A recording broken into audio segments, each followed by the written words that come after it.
The Secret Service says a Chinese national entered President Trump's Mar-a-Lago resort carrying a thumb drive with malware. Yujing Cheng faces charges of making false statements to a federal officer and entering a restricted building. The president was not at Mar-a-Lago when she came to the resort last weekend. Zhang passed at least 5 Secret Service agents. She allegedly said that she was a member of the club and wanted to use the pool. Zhang later changed her story, telling a staffer that she was attending a United Nations event. The staffer knew that the event did not exist and then alerted the authorities. In a statement, the Secret Service said that it does not determine who's invited or welcomed at Mar-a-Lago. Rather, it is, quote, the responsibility of the host entity. The Secret Service says an investigation is currently underway. Timothy Miller is a former Secret Service agent and the president of the Lionheart International Service Group. He joins me now from West Palm Beach, Florida. So I'm curious, Timothy, what's your reaction to the security breach? Well, thanks for having me on. Obviously, it's a concern. Anywhere the president goes, the area around him is a secure area. And in this case, someone got in that shouldn't have. But I think your statement earlier is important.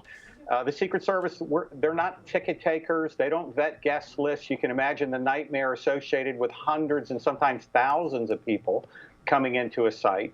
But obviously, this is going to cause the Secret Service to step back and look again and afresh at Mar-a-Lago. You know, it's not like the White House. When I was at the White House, there was a very strict control access list as to who could come and go.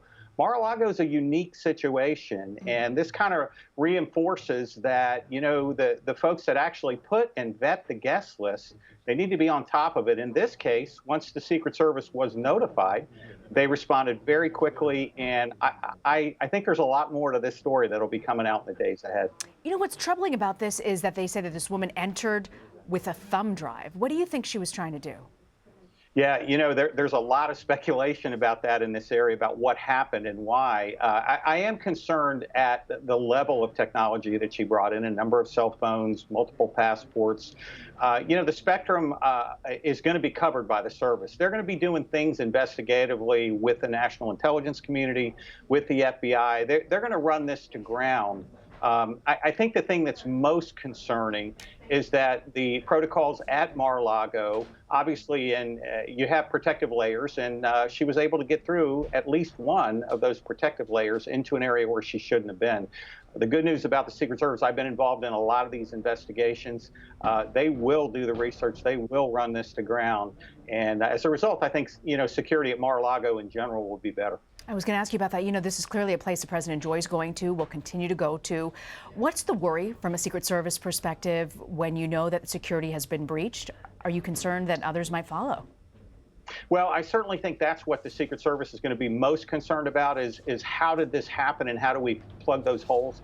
Hey, listen, you know, there is no perfect place anywhere the president goes, especially when you have a president in our elected democracy that wants to be with the people. So that's always going to be a challenge. He's going to be in places where people are. I think what's unique about this case is that you've got a foreign national, clearly technically armed, as I like to describe it. And so there needs to be a lot more follow-through for why was she there? That's the $64 million question that I assure you the Secret Service is going to work through.